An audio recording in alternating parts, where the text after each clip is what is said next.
Good evening. Welcome to 45South tonight, Friday the 19th of September.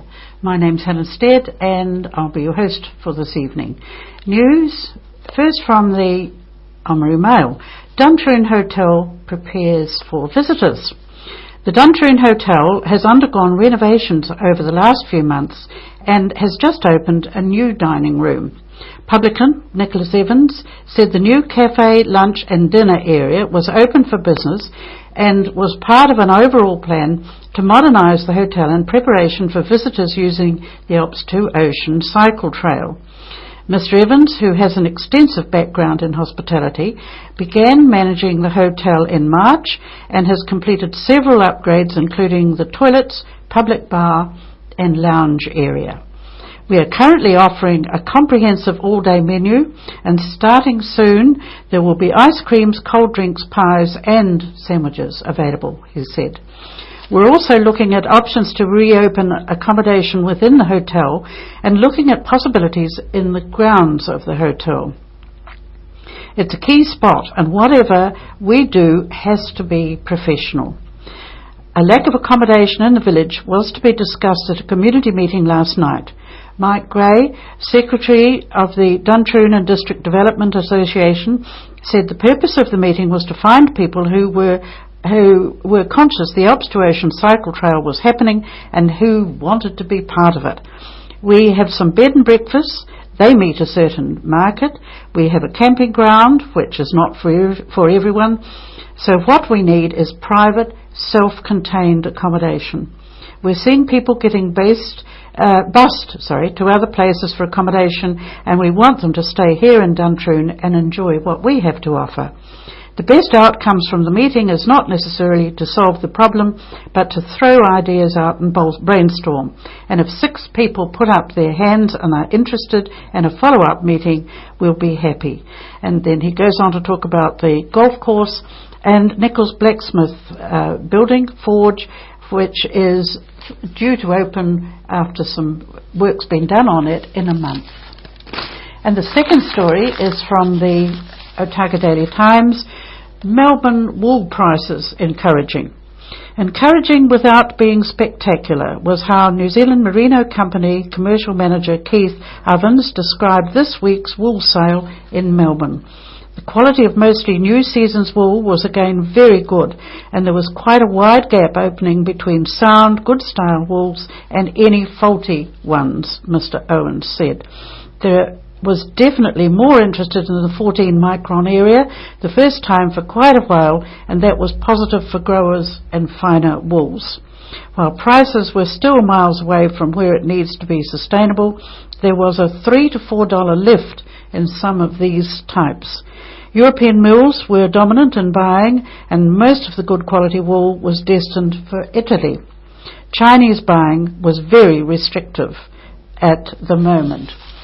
And it's the weekend with sporting activities, and there's a wonderful story about the presentation awards, sports awards at St Kevin's, and the good news from Waitaki Boys as well. So after the break, I'll be back with the weather and the program for tonight. Welcome back. We seem to have had all seasons every day, don't we, of late, and today is no exception. Today at 1 p.m. the high was expected to be 10 and the overnight low 2. Tomorrow Saturday the high is expected to be 12 and the overnight low of 3. Tomorrow's forecast, showery southerlies developing in the afternoon. And the sunrise is at 6:29 a.m. and the sunset at 6:30 p.m. The tides for Saturday, the highs 12:39 a.m. and 12:56 p.m. The lows 6:48 a.m. and 7:02 p.m. Sunday's weather, we can expect a high of 12 again and a low of 5. And the forecast for Sunday, showers mainly in the morning but also in the evening. Westerlies. Now then, for the program tonight, we have the Three Friends Art Exhibition. This is on the Customs House, and it has been extended, I believe, for another couple of weeks. So if you have missed it, get along down there after you see this which is part one of a clip that I did this week, and then the second is an archive clip, and this is the North Otago Rural Outlook, and it's a visit to Ben Ledi. And I'll mention here that on Sunday we've got an archive clip of the show Sheila's entertaining, and this is back in 2012 when Te Radar was here, I believe. So over to the Three Friends art exhibition at the Customs House.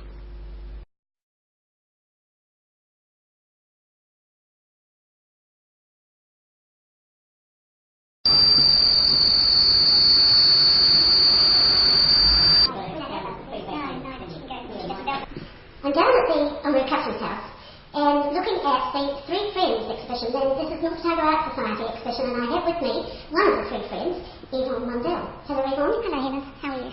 Good. And we'll do it in three parts. The first one, if you tell us about your interest in art and where you're from, and then I'll get you to stand with me beside the camera. Right. And tell us about the work. Okay. I'm originally from South Africa. I have been in New Zealand for about 17 years now. Originally based in Auckland and came down to Oamaru about 5 years ago. I've always enjoyed painting. I've got a family of very artistic people in my background, and I was always the one that couldn't do anything until I tried. Does everybody say that? Well, I don't know, but my father and my brother are very artistic. So what galvanised you then?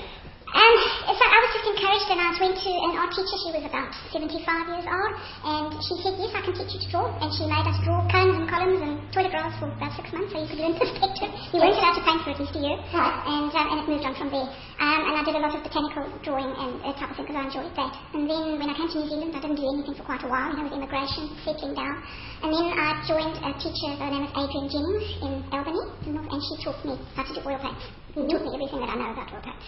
And it's just moved on from there. So, thinking backwards and forwards, what was the type of art that your family or parents were doing? Well, my father was one of these multi-talented people who could paint, play any instrument, and make beautiful furniture. Mm-hmm. My brother has put most of his talent into photography. He's a wildlife photographer for the National Parks Board, works in all the wildlife parks, but he's also a really good artist. But he mainly does his photographic work. And have the artistic genes moved further? Yes, they have moved on to the. I don't have any children, but they have moved on to my niece and nephew. And also with the love of wildlife and that type of thing. Now, thinking about working or doing your art in South Africa, and you've lived in how many places, and did you find there was an art society that you were working with there? In South Africa, yes, there were most places. A very similar situation to New Zealand, lots of interest in art and that type of thing. So there's always somebody in galleries and all that type of thing that you could join. Yes, very much so. And the difference coming to New Zealand, how long were you in Albany for? I was we've been here for I've been here for 17 years, and I was in Albany for about 13, 14 years on the North Shore. Mm-hmm. And then down to Oamaru. Right, excellent. Well, we will now have a look at individually some of the various paintings you've done. Now we're looking at the work that you have here. Is it all recent? Was there a criteria for the exhibition? No, most of it is fairly recent, particularly the oil paintings and the watercolours. So the pencil sketches, as you can see, is one of an African buffalo. That's actually in South Africa. And that's an African buffalo. That's a pastel, which I've done recently. Right. I've also worked in pastels and oils, but mostly in oils. Now we've moved on, you've got a couple of artists in pastel. Yes, and you've got a great garden. Yes, I like gardening. It's all artists. I'm a big artist fan, as you can see. They are brilliant too. Yes, they're so vivid. And, I mean, those copies are fantastic, aren't they?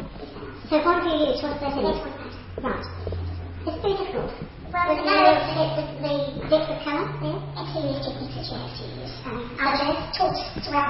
It's something that you have to keep something to do, and this is what Adrian taught me to do, especially to get that to look, you don't to look. And Adrian Jennings, Adrian Jennings in Albany, she taught me that. Yes, right. Are they the ones that grow well? Yes, yes. I get them coming up, which they're lovely in the garden too. That's a shot of a painting of the Olympus. It is? My favourite spots of the Olympus. I love the Olympus. Quite a few paintings. Take it out, yes. You take photographs or you... Yes, right. Mm-hmm. They're not as good as I would like, but they work. The shadows on the road going over them is just wonderful, aren't they? So, moving along, and this brilliant, just super duper. Yes. I actually started to do a series of those, and I did one at peony of that. Yes. And the matching one has been sold, so I'm going to do another one now of carrot tulip, similar type of thing. I call them plus focus. Right. Have you got a botanical particular gene in the body as well? No, I don't think so. I just love it. Right. Just love painting botanical drawings. It's beautiful colour there. Yes. I think it's because I started off when I was doing pencil sketching.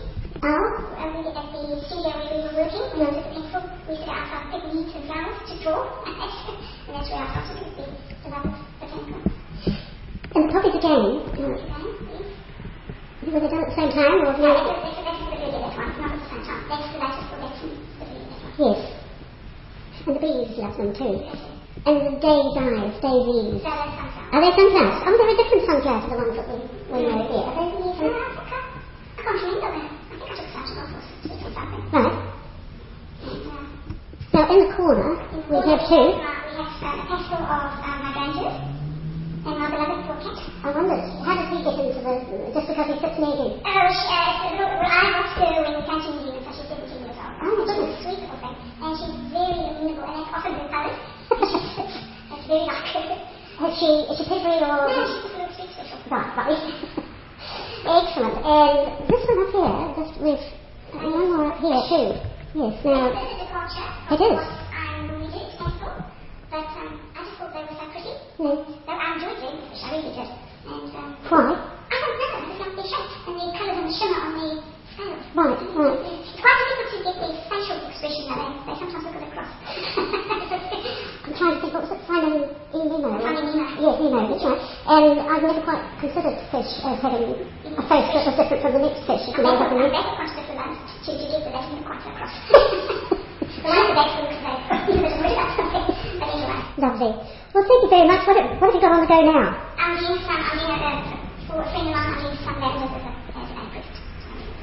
And then I'll move on to the parrot tulips, the big ones, to match that one. Now, what With the tulips with all the curls. Ah. They've got the parrot tulips. They're very fancy and they have lots of curls. And I'll then get it to match as a partner to that one. Yes, because obviously the multi-dimensions, is that the right word? The dimensions there where your perspective is closer and further away, but the petals there, it's brilliant. And it's still used the purple background. Yes. So it's your favourite colour? No, not really. I like vermilion and I like that purple blue colour. And having joined the North Otago Art Society, what have you embarked upon, apart from organising or coming to this exhibition, putting with I've been at the society for about 5 years now, so I've always been part of the exhibition. Right. And that sort of thing, so I've always been around. Wonderful. Well, keep at it, and I love the flowers. Thank you. I see you've got a red over sales That's ticket on that. actually going off to Perth, Australia. Is it really? Wow. It's a gentleman from Australia bought that. It'll be well travelled. You know, well, the poppies grow in Australia too. I should imagine I should think they will too, yes. Well, that's splendid. Thank you very You're much. more than welcome to that. Thank you. And the second person whose work we're looking at is Barry White, who really needs no introduction. Barry, one of the three friends, how do you decide to be in an exhibition like this? It's really quite easy. The two that I've got with me were new members of the Art Society, and I thought if they come in with me, that'll give them an introduction to the public. Indeed. So how long have you been with the Art Society? 40 plus years I've been a member of the Art Society. And in the meantime, what you're teaching and tutoring, who with and where? I'm not teaching a great deal now. I do take the odd class on a Saturday. Mm-hmm. And the works here, I'll get you to come and stand beside me and we'll talk about. The first one, Barry, up there, looks like it's got a story. Whereabouts is it? The Old Melbourne Hill Station Cookhouse. And obviously you get out and about because there's this down in the gardens here. Yes, we were there for a week for a painting day with a Tuesday group, and that's what I decided I'd try in Christmas painting. Right. Ah. And you're happy with it? Yes, I am. Some people don't like it. Why? I don't know. Do you? No. Why? Oh, I think it captures the area at the time. Well, lovely. See, with the sun coming through and the leaves. So up in the centre here, we are where? Hollyford River. Brilliant. Yes. But when we come over here, and these are the ones that people are very used to seeing work done by you. The birds, where are they? What are they? I've actually entitled that painting Three Friends. We were down at Hampton Beach having lunch one day, and here they were. Now, you've got an interest really in the actual bird life itself, so do you have to know a lot about the anatomy and wing structure and all that? Yes, you do. Yes. How do you learn that? Or just learn by osmosis? Observation. Yes. Plus, I've always had an interest in poultry and birds. Have you kept them? Yes, I have. We used to keep phantoms and ducks and pigeons and geese. Goodness. The geese I find a bit messy. Well, there's a story to that. Yes. One day, my mother looked out the window and had 50 geese in a quarter-acre section, but the neighbours weren't too impressed. Okay, now down below here, this is just a lovely thing, and I love the framing on this. Yeah. That's duck pecking phantoms. And I used photographs that I took at the local poultry show. Right. Composed the painting of them. And I didn't ask. I mean, what medium have you used? Oil. Most of them, these ones are in oil. There's one or two watercolours. Coming up. Yeah, and one pencil. Okay. But interesting too, that's the type of the cream cans, the North cream cans. Yes, it is like that from a friend. A friend gave it to us. Right, good. So that's their water. No, that's a big shop. Oh, that's a peach shop. Yeah. Oh, brilliant. Oh, just so I can now see this. Yes, I can see the wheat. Right, the next door. Rhode Island Red. I think yes. I love Rhode Island Red. You don't see many of them around now, but I was working on a poultry farm and we used to have hundreds of them. Did you? It was a breeding farm. Right. Yeah. What is the coat? The coat that they have on the red, isn't it? They look so proud. Yeah. Don't they? Yeah. And as an interest, the way you hung these with the, well, what was it, outdoors, scenic, along with the birds, does that combine what you do on a day off and as well as what you're up for? No, I really don't. Just take what I feel like it. Sometimes I get bored and change the subject. So, did you talk for a while? I think you always do that, didn't you? Yes. And I was there for 40 odd years. Because when you're teaching other people, how do you start and convey your love of art as well as keep up your love of art and your effort? I find that most people that come to the classes want to learn something and they've got their own ideas of what they want to learn. Right. Some will use oil, some will use watercolour and just help them through it. I've often wondered too, so far as maintaining the body shape and the feathers on anything, those fish, people, whatever, and do you look at bone structure inside or you just observe from the outside and then do you read some other books that show to make sure you've got the X-ray accurate? I've got a few ideas of bone structure, but no, I just look at the colours of it and the shapes and the patterns of the bird and if I put them all together.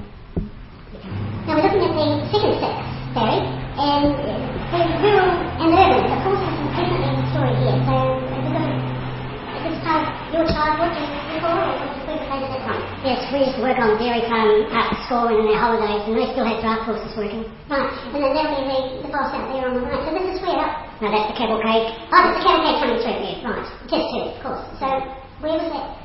Up?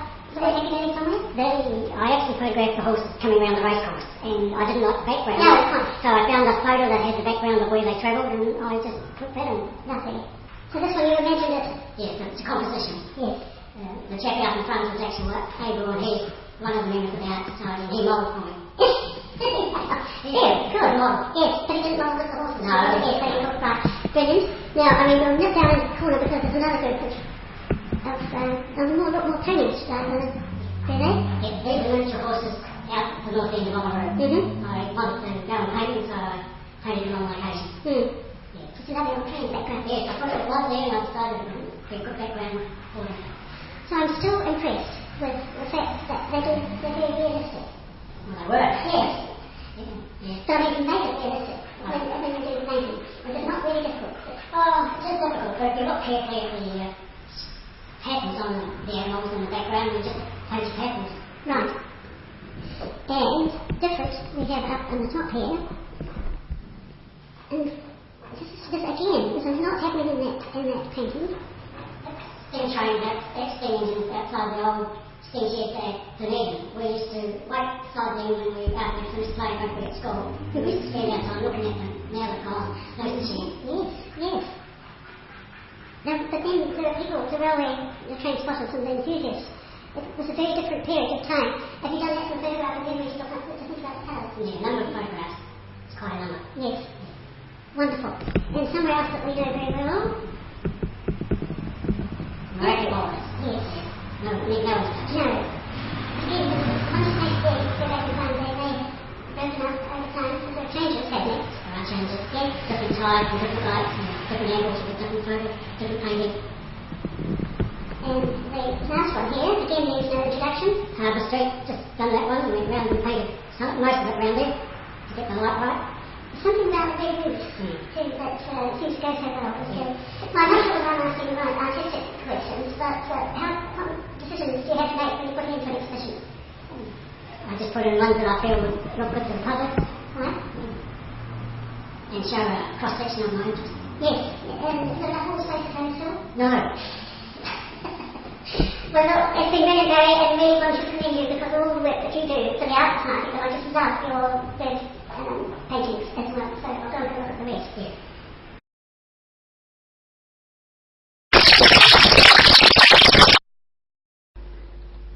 welcome back. And thank you again to everybody who's watched 45 South this week. We trust you've enjoyed it. Do keep in touch. Bring in what you have that's happening, although we're finding ourselves quite overwhelmed with things we'd like to cover. So if there are folk who are good with a camera or some editing, come and see us at 17 Itchen Street, or leave a message on our cell phone 027 45 South 027 45 76 884, or send us an email south45tv@yahoo.co.nz. Thank you again. Have a lovely weekend. Good night.